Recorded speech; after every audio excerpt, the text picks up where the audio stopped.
Hola jóvenes de práctica profesional A, ¿cómo están? Sean ustedes bienvenidos a la clase correspondiente a esta semana.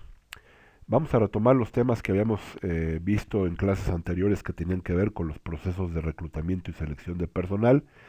Y en esta ocasión vamos a comenzar con algo que es muy importante en el proceso de búsqueda de empleo y que tiene que ver con la elaboración de currículos. Esta clase la voy a dividir en dos porque vamos a ver en la sesión de esta semana elementos que debemos de considerar antes de enviar un currículo.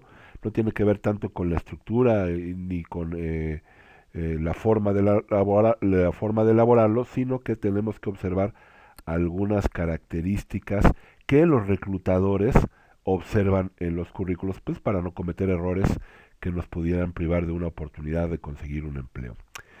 Si no tienen ningún inconveniente, los invito a que me acompañen. Bien, los criterios de contratación. Retomando un poquito los temas que habíamos visto en clases anteriores, yo les platicaba que la forma de reclutar ahora se maneja bajo un concepto de competencias. Es decir, las competencias es la sumatoria de conocimientos, más habilidades, más experiencia, más talento. Todo esto en conjunto se puede calificar como competencias. ¿Qué es lo que buscan entonces las empresas que están solicitando personal para contratar? Pues que sus candidatos sean competentes. Habíamos platicado que no basta en ocasiones con que tengas el conocimiento, sino que además debes de tener las habilidades, las cuales en conjunción te van a dar el talento necesario para desarrollar una tarea.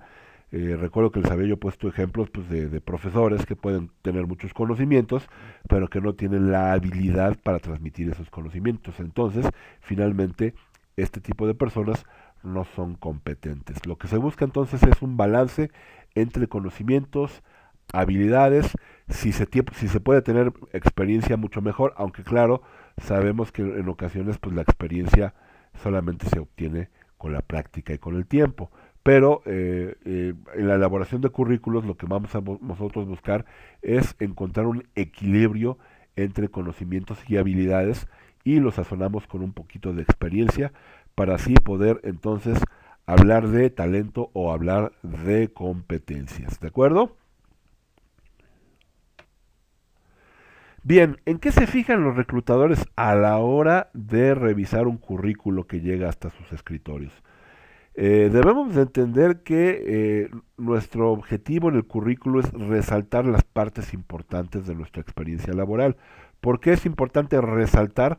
Porque deben de saber que un reclutador, sobre todo si se trata de un reclutador de una empresa grande, es decir, que tiene alta demanda de solicitud de empleos, es probable que no le den un vistazo muy detallado a su hoja de vida.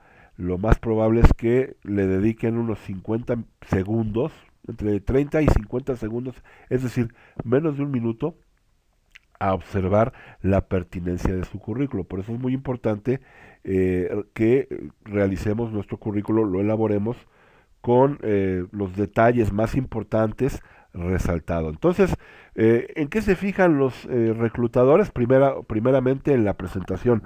Esto en ocasiones nosotros lo dejamos como que un segundo, un término, pero finalmente si nosotros entregamos un documento mal presentado, con faltas de ortografía, con poca justificación en los textos, desorganizado, pues evidentemente esto manda la clara señal, una clara señal de que somos desorganizados. Entonces, pues, una persona desorganizada, por supuesto que no se puede catalogar como competente. Entonces, lo primero que los reclutadores hacen es revisar la presentación, que venga en un formato legible, en un formato agradable a la vista.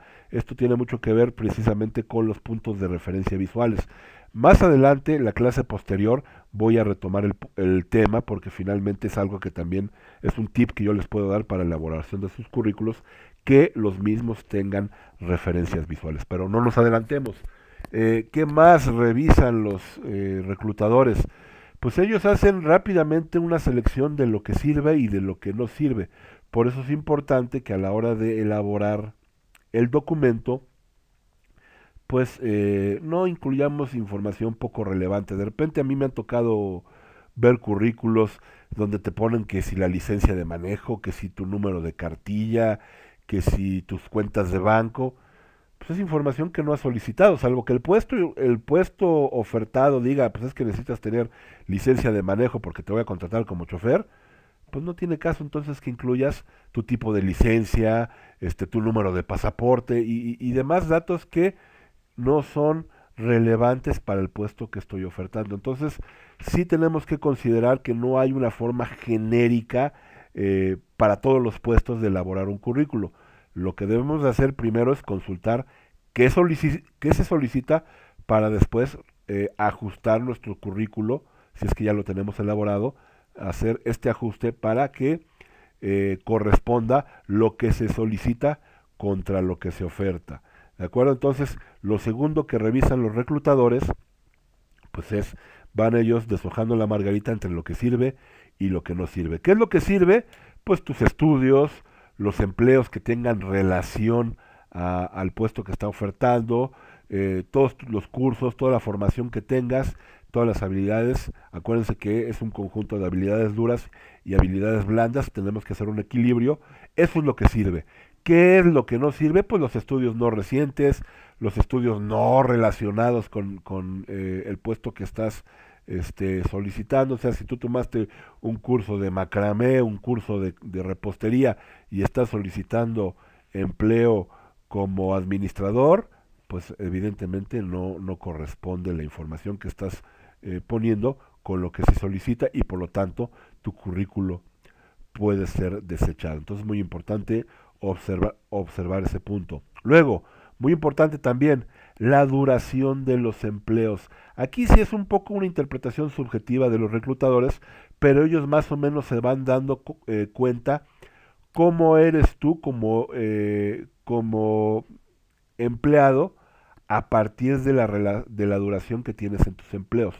Aquí sí hay unos criterios un poquito más establecidos. Por ejemplo, en el caso de ustedes que estamos hablando de jóvenes de 22, 23, 24 años, ustedes sí se pueden permitir el estar saltando de un empleo a otro. ¿Por qué? Pues la razón es simple, como toda la vida y en la etapa de la vida que ustedes están viviendo, pues están buscando eh, pues encontrar cuál es su lugar, lo que les funciona, lo que no les funciona, es decir, están en el proceso de adquirir experiencia.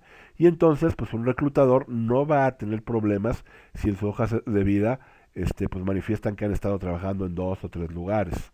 ¿De acuerdo? ¿Por qué? Porque finalmente ustedes están en el proceso de adquirir experiencia. Esto lo habíamos platicado en las primeras clases, donde era importante sacrificar un poco el aspecto económico a favor de la adquisición de experiencia. Pero eh, vamos a ver el otro lado de la moneda. Si estamos hablando entonces de un trabajador de más de 30 años, entre 30 y 50 años, entonces sí la duración de los empleos habla mucho de la personalidad del individuo. ¿Por qué? Porque cuando ya tienes más de 30 no puedes estar saltando de empleo en empleo de manera regular, porque entonces sí se puede suponer que hay algo malo contigo, o sea, que tú como empleado no eres constante, porque estás cambia y cambia de empleo. ¿Por qué? Se supone que tú a esta edad, 35, 40 años más o menos, pues ya tienes una familia, ya tienes por allá algún hijo, ya tienes compromisos económicos, que si pagar la renta, que si pagar la mensualidad del auto, que si pagar la mensualidad del crédito hipotecario, y entonces pues se supone que debes de tener cierto compromiso con tu fuente de empleo, es decir, con tu empleador. Y si tú estás saltando de empleo y en empleo y empleo, pues, aunque no lo diga ahí en el documento, el reclutador puede suponer que tú eres una persona inestable. Entonces, a la hora de las entrevistas de trabajo, si este es el caso que ustedes manifiestan que han tenido varios empleos, estén preparados para recibir cuestionamientos sobre el por qué han dejado detrás tantos empleos. Recomendación, aunque también vamos a tener una clase exclusiva para entrevistas de empleo. Recomendación, no hablen mal de sus ex empleadores, ¿de acuerdo? Así como no deben de hablar mal de sus exnovios o de sus exnovias. ¿Por qué? Porque en algún momento ese exnovio o esa exnovia lo significó todo para ti. Entonces, si tú comienzas a hablar mal de ella, pues vas a quedar así como ardido. Lo mismo pasa con tus empleadores. Si tú te pones a decir, es que esa compañía no me reconocía, eran bien negreros, violaban las leyes federales del trabajo y demás, pues el empleador va a decir, si así está hablando mal del que lo contrató anteriormente, ¿quién me garantiza que cuando entre a trabajar conmigo va a estar trabajando a gusto? Entonces, ojo, prepárense para discutir su experiencia laboral anterior, pero traten de ser objetivos. Digan cosas, pues es que hubo recorte de personal y a mí me tocó porque no tenía experiencia, o cualquier cosa, pero no hablen mal de sus antiguos empleadores. Y otra cosa en la que se fijan mucho los reclutadores, y también lo tratamos en sesiones anteriores, es el tipo de desempleo, es decir, cuánto tiempo has durado desempleado y por qué. Recuerden que hay varios tipos de desempleo, pero los que más se fijan son los que tienen que ver con la larga duración, es decir, de más de 12 meses, un tipo de desempleo situacional que es lo que se conoce como pues estoy entre trabajos, acabo de terminar uno, pero ya estoy buscando otro. Y generalmente los candidatos que son muy competentes o que son muy aptos, pues no pasan más de 6 meses a un año en conseguir trabajo. Si tu tipo de desempleo es de más de un año, entonces ya el reclutador levanta la ceja y se pregunta, bueno, ¿por qué es que no has podido encontrar trabajo en más de un año? Hay excepciones, por supuesto, ¿no? Del caso de las mujeres, pues pueden decir, bueno, es que me embaracé, tuve a mi hijo, etcétera, etcétera. Bueno, pues ese es un recurso válido. Pero de repente hay gente que pasan 2, 3 años y no ha podido conseguir empleo, o los empleos que consigue no van de acorde con el que te está solicitando. Esto quiere decir entonces que probablemente haya algo mal en tu formación o en tu personalidad que te impide conseguir empleos similares al que estás solicitando. Y puede ser que, por ejemplo, estés desactualizado. Por eso es muy importante, jóvenes, que ustedes, sobre todo ustedes que están estudiando una carrera que es una carrera tecnológica, donde están sujetos a la actualización constante, es decir, ustedes van a estar trabajando con normas oficiales mexicanas, normas internacionales, normas ISO y demás, pues estas van cambiando con cierta periodicidad, es decir, van cambiando cada 6 meses, cada 2 años, y ustedes se tienen que mantener actualizados. ¿Qué es lo que pasa? Si, por ejemplo, a mí me ha pasado que de repente llegan currículos a mi oficina y de repente me dicen, bueno, es que estoy buscando un programador, alguien que me sepa de redes y demás, y dice que estudió la carrera de programación en computacional y acabó en 1994. Estamos hablando entonces de una persona que ya se supone debería de tener más de 20 años de experiencia, y resulta que le preguntas que, pues, en qué está actualizado y te dice que nada, pues automáticamente desechas a esa persona. ¿Por qué? Pues porque ya los programas computacionales han evolucionado bastante desde 1994, ya los lenguajes de programación son otros. Entonces, pues una persona que no se actualizó en su disciplina, pues es probable que no te pueda responder eficientemente en el puesto que estás ofertando. ¿Por qué? Porque ya no tienen los conocimientos necesarios. Entonces tengan mucho cuidado con eso, porque, finalmente esto es un consejo que me gustaría que recordaran, no ahorita, porque ahorita ustedes todavía están en formación, pero sí que lo recuerden que en 10, 15 años, cuando ya su vida profesional haya comenzado, se acuerdan, pues ese maestro me acuerdo que me dijo esto. Entonces sí, hay que tener cuidado porque ya después de los 30 sí deben de considerar todo esto que les estoy platicando. ¿De acuerdo? Bien, antes de sentarse a elaborar el currículo, es importante que observen las siguientes consideraciones. Primer punto, el currículo es tu mejor tarjeta de presentación. ¿Esto qué quiere decir? No debemos de ver el currículo o la hoja de vida como un requisito que te piden, como un documento que tienes que entregar. No, nada más alejado de la realidad. Ustedes deben de ver el currículo como la oportunidad de venderse a sí mismos como profesionistas exitosos. Es decir, sí es una tarjeta de presentación, pero recuerden que se están vendiendo ustedes una imagen profesional.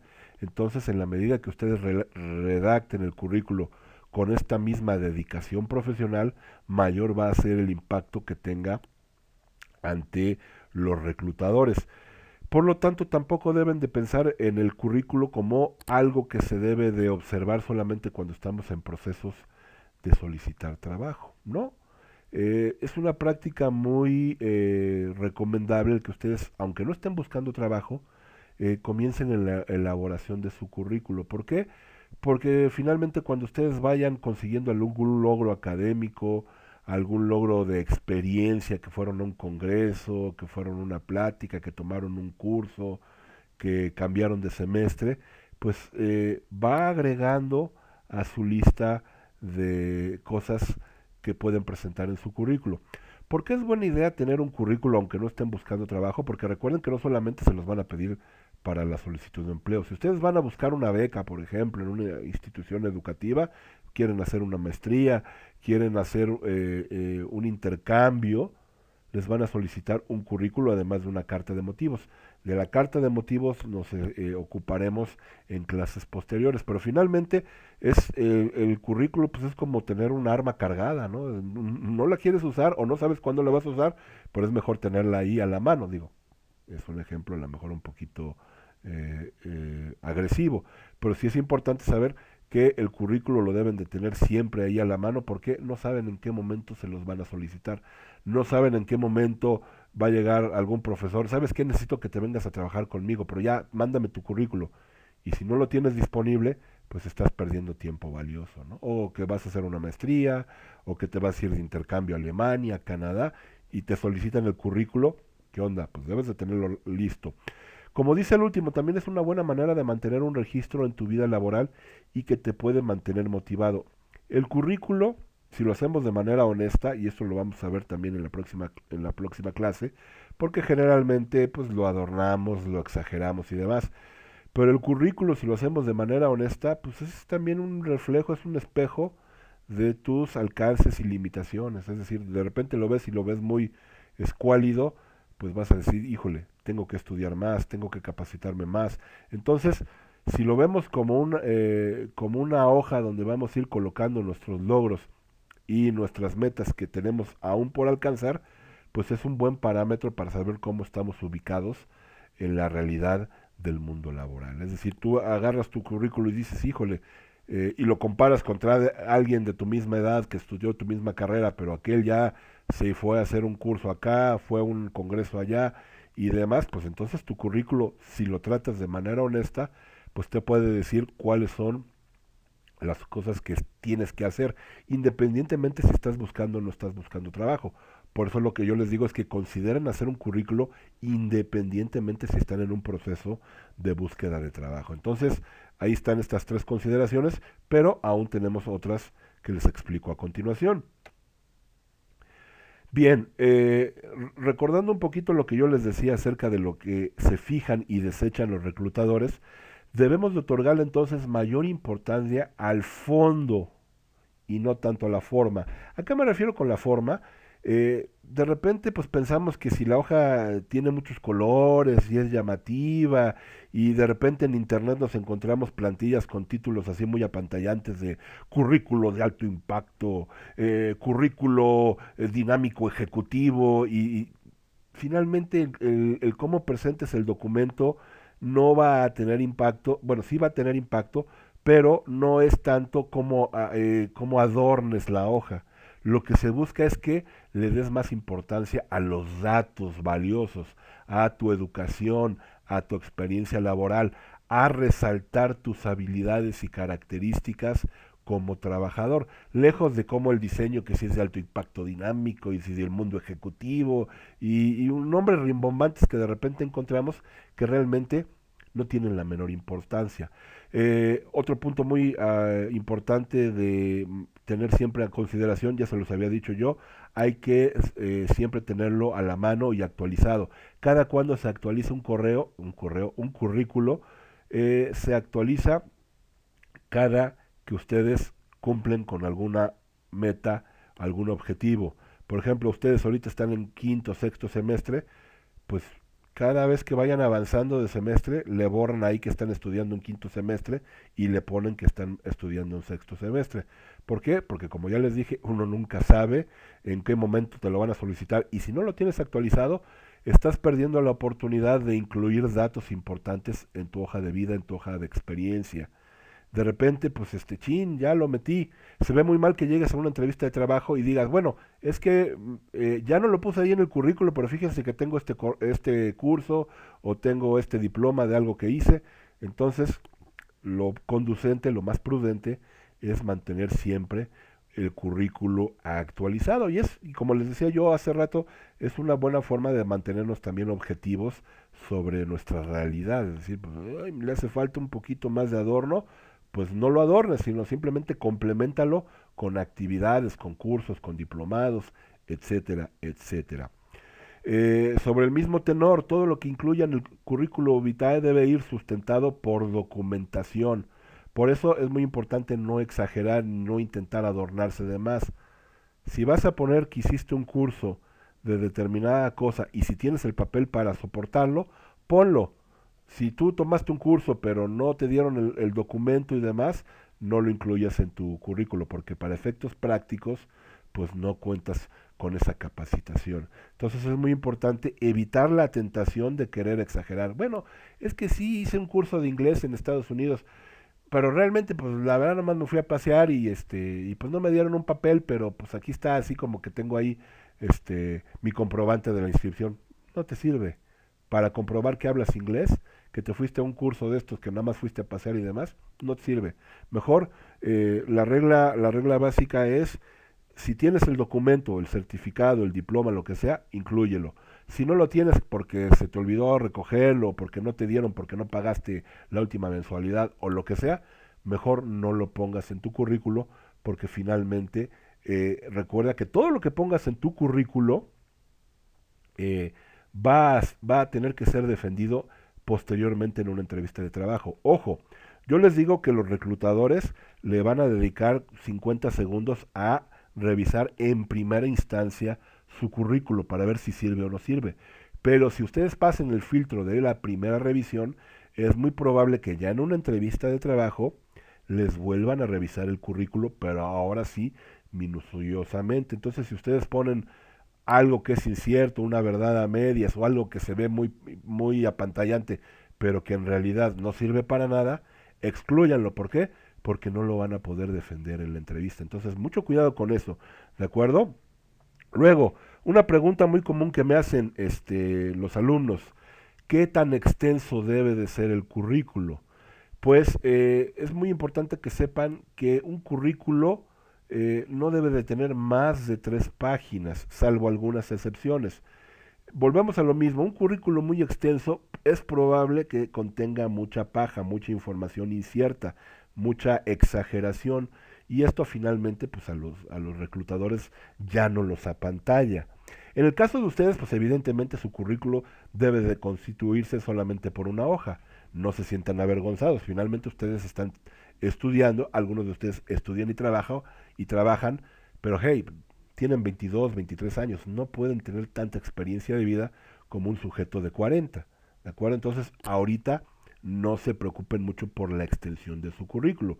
Lo que sí, otra vez, otro consejo a futuro, pues es que ya en determinado momento en sus carreras, en sus vidas, no es necesario exagerar el currículo con más de 3 hojas. Hay sus excepciones, y las excepciones son las siguientes. Los currículos académicos, como podría ser el caso del currículo de un servidor, pues sí es un poquito más de 3 hojas. Y esto no quiere decir que pues yo así tenga una carrera muy apantallante, que pues a lo mejor sí la tengo, ¿no? Pero pues no es por presumir. Porque los currículos académicos sí deben de incluir todo. Es decir, yo como profesor sí debo de incluir todas las universidades donde he dado clase, todos los nombres de los cursos que he impartido, todos los nombres de las publicaciones, de los artículos en los que he participado, como autor único, como copartícipe, todos los congresos a donde he ido a exponer, todos los congresos a donde he ido a participar, todos los congresos a donde he ido simplemente como espectador. Entonces, pues si le vamos sumando, pues sí, entonces a lo mejor no me cabe en una hoja o en dos o en tres, pero solamente en el caso de los currículos académicos, es decir, de los profesores, de los investigadores, a lo mejor de los escritores, de los que pues, tienen un montón de novelas publicadas y demás, ahí sí se extiende un poquito más el currículo. Pero en el caso de los simples mortales, valga la expresión, en el caso de aquellos que solamente pues están buscando trabajo, pues no solamente debes de poner tu experiencia laboral y tus competencias como trabajador. De eso vamos a hablar un poquito más la próxima semana, pero no se preocupen si su currículo solamente es de 2 hojas o de 3 hojas. Eso no busca apantallar y finalmente no apantalla a nadie. Lo que se necesita es que la información que tengan sea la correcta, la que es la verdaderamente importante. Lo demás es pura paja. Y ya por último dice que se recomienda tener también un currículo en inglés. ¿Por qué es esto? Bueno, uno nunca sabe cuándo te va a llamar la transnacional, cuando vas a tener la oportunidad de irte a trabajar a otro país, por ejemplo. Jóvenes, yo les recomiendo que una vez que acaben su carrera, comiencen a trabajar en su área, ¿no? No pongan de pretexto que es que no hay trabajo, es que solamente entras con contacto. Busquen trabajar en su área. ¿A qué va este consejo? Si alguno de ustedes tiene la idea, la ilusión de irse a trabajar a otro país, por ejemplo Canadá, Canadá es un lugar muy bueno donde están ahorita recibiendo a mucha gente, sobre todo están buscando gente joven, gente con las características de ustedes, en ingeniería sobre todo, pues yo les recomendaría que se pusieran a trabajar en su área, que vayan adquiriendo experiencia y que pues también vayan ahorrando una lanita, porque si en algún momento ustedes se quieren ir a realizar una maestría, algún estudio técnico a Canadá, pues si son elegibles, pues ya después les ofrecen trabajo y ya nada más vienen a México de vacaciones. Si ese fuera, por ejemplo, su objetivo en la vida, estudiar o trabajar en el extranjero, y por eso pues es muy importante, ya regresando al tema otra vez, que tengan un currículo en inglés. En muchos lados para hacer una maestría, por ejemplo, les piden determinado número determinado nivel de inglés, y entonces una forma de determinar ese inglés pues es que hagan su currículo en inglés. Y aquí la recomendación es olvídense del traductor de Google, porque de repente hace unas traducciones muy acapulqueñas, ¿no? Muy inglés lanchero, y entonces pues eso, lejos de beneficiarlos, los perjudica. Entonces, estas son algunas de las consideraciones que deben de tener ustedes antes de sentarse a redactar siquiera el currículo. Por favor, ténganlas en cuenta para que la elaboración final del documento pues sea lo más efectiva, que cumpla con el propósito, que es llamar la atención. ¿De acuerdo? Retomando también un tema que ya habíamos tratado en sesiones anteriores, recuerden que su currículo debe de estar balanceado con las hard skills y las soft skills, recordando que las hard skills son las habilidades o los conocimientos que ustedes tienen y que pueden comprobar mediante un documento, diplomas, certificados, títulos, cédulas profesionales, etcétera. Esas son sus hard skills. Pero acuérdense que no solamente basta el conocimiento, sino que las tienen que equilibrar con las soft skills, con las habilidades innatas, las habilidades de comunicación, de relacionarse interpersonalmente, de tener capacidad de trabajar en equipo, de tolerar a las personas, etcétera, etcétera, etcétera. La próxima semana vamos a hacer un espacio para la redacción de habilidades. Es muy importante porque muchas personas no ponen estas habilidades en su currículo. Se deben de incluir, ¿de acuerdo? Todo el mundo se limita a relatar qué es lo que hizo, pero no relata cómo lo hizo y cómo contribuyó ese cómo a que su trabajo fuera exitoso. Entonces, recuerden que el currículo debe de ir balanceado, sí, con tus estudios, sí, con tu experiencia profesional, pero también debes de haber un contrapeso con tus habilidades interpersonales. Eso lo veremos la próxima semana, pero es un recordatorio. Bueno, antes de enviar el currículo, es muy importante que hagamos un checklist de algunas consideraciones muy importantes de qué es lo que se debe de revisar antes del currículo. Acuérdense lo que les dije anteriormente, el currículo debe de estar actualizado.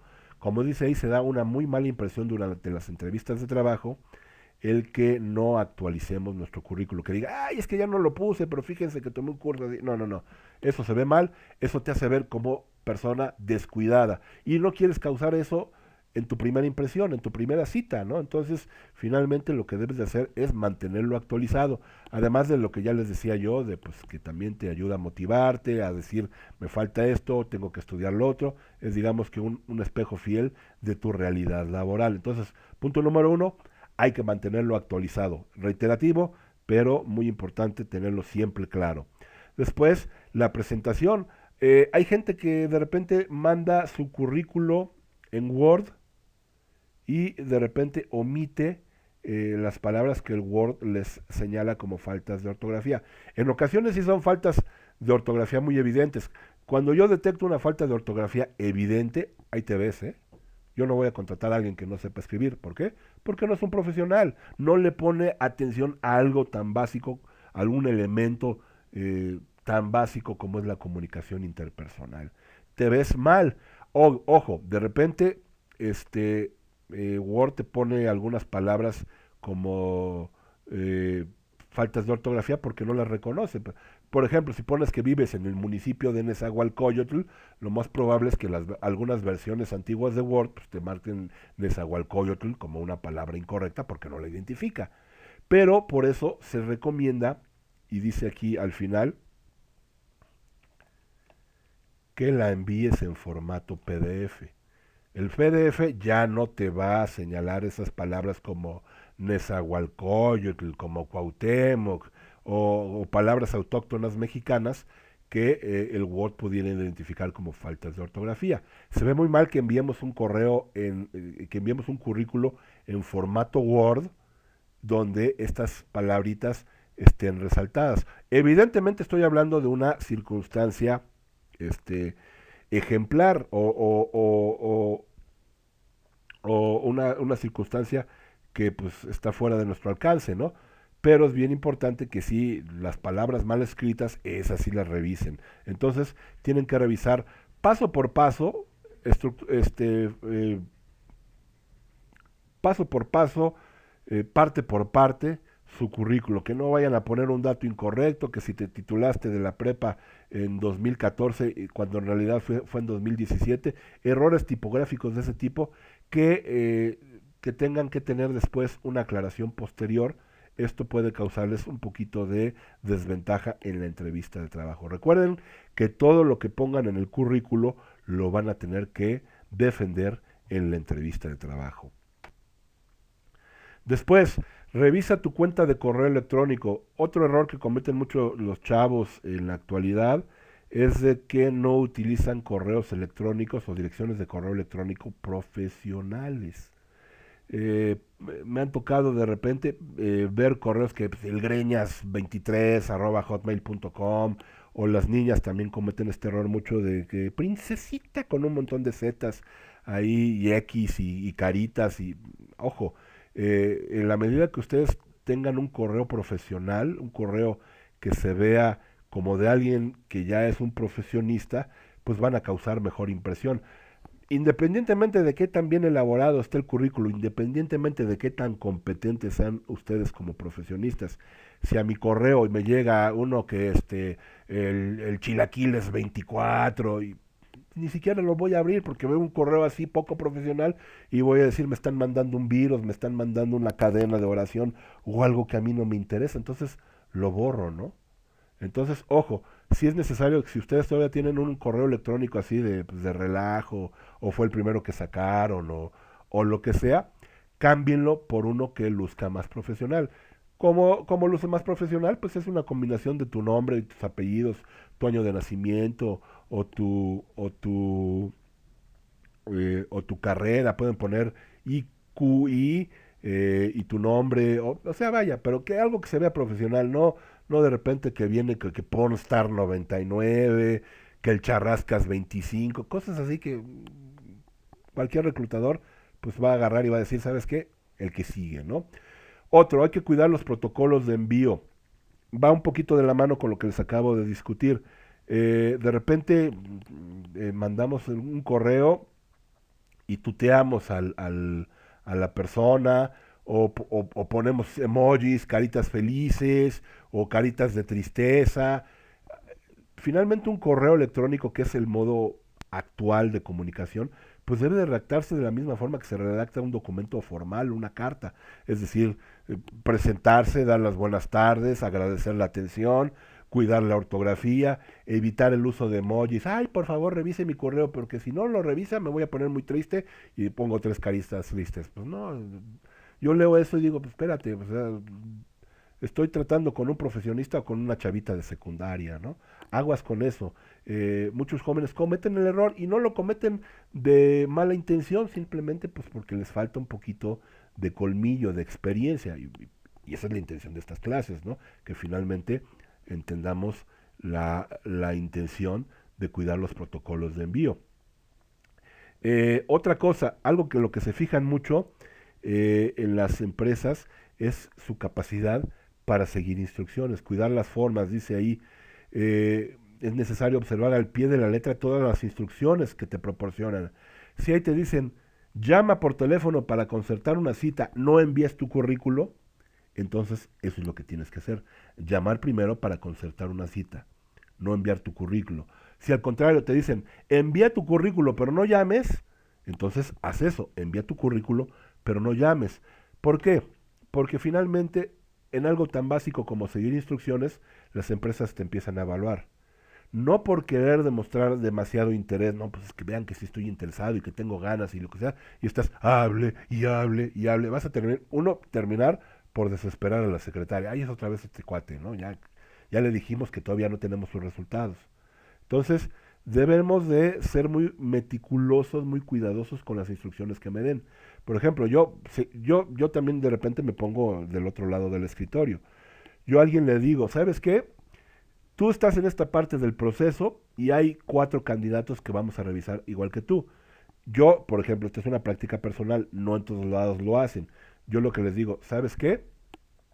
Si en una semana no te hablo, o sea, tengo una semana para hablarte, si en una semana no te hablo, pues ya eres libre de seguir buscando trabajo en otro lado, porque quiere decir que ya no te voy a hablar si pasa una semana. Eso es una consideración personal que yo tengo con los candidatos, pues también para bajarles un poquito la ansiedad y también bajarle un poquito los latosos, porque si les dices en una semana, te empiezan a hablar el lunes, el martes, el miércoles, y muchas veces pues desesperas, ¿no? Y entonces, si desesperas, pues va a ser así como que, pues va a decir la gente, no, pues este cuate no sabe recibir ni respetar una instrucción tan básica como espérate una semana, ¿no? De repente sí, muchos compañeros me llegan, es que ya les hablé y no me han hablado, no me han marcado. Dependiendo el tamaño de la empresa y dependiendo la cantidad de candidatos que estén disponibles para la evaluación, pues yo les diría que máximo se esperaran un mes de esperar a que les hablen. Si después de un mes no les hablan, este, pues ya continúen con su proceso. Yo lo que siempre les digo es no se esperancen o no tengan cimentadas sus esperanzas en un solo trabajo. Es decir, apliquen a 2, apliquen a 3 y si en alguno les hablan pero no es el efectivo, de todas formas atiendan a la llamada. Es decir, solicite trabajo en 2 empresas, una que es la que yo realmente quiero, la que paga muy bien, la que me va a dar todo el éxito en la vida, y otra que es así medio regular zona, pero ¿qué crees? La regular zona me habló, pues atiende el llamado, en lo que te habla la otra. Ya si tienes la fortuna de que vas a tener que tomar una decisión, pues ya tomarás la decisión conforme a lo que te ofrezca cada empresa. Pero la mayoría de las veces es que no vas a tener esa opción de decidir entre 2 empresas. Lo más probable es que vas a tener que eh, eh, eh, elegir la que te hable, ¿no? Pero si tú te pones a esperar a que te hable la buena, pues puede ser que te quedes como el perro de las 2 tortas. Pero bueno, eso ya lo veremos en otra clase también ya un poquito más a detalle. Pero es muy importante entonces cuidar las formas porque ahí comienza la evaluación. A ver qué tan bien eres para seguir instrucciones tan básicas como háblame en una semana. Entonces, háblame en una semana quiere decir háblame en una semana. No el miércoles, no mañana, no en media hora, sino en una semana. ¿De acuerdo? Y pues ya terminamos la clase de hoy. Espero que esta haya sido de su completo agrado. Recuerden que cualquier duda me la pueden manifestar en la plataforma, yo con mucho gusto los atiendo. De repente hay muchos comentarios y pues tengo muchos grupos y de repente pues no los veo, pero si no se las respondo inmediatamente, tarde o temprano lo haré, pero sí me comprometo a aclarar sus dudas. Nada, tengan un feliz fin de semana y nos escuchamos. Bueno, no, esta clase es para inicio de la semana, entonces tengan ustedes un buen inicio de la semana y nos escuchamos la próxima semana.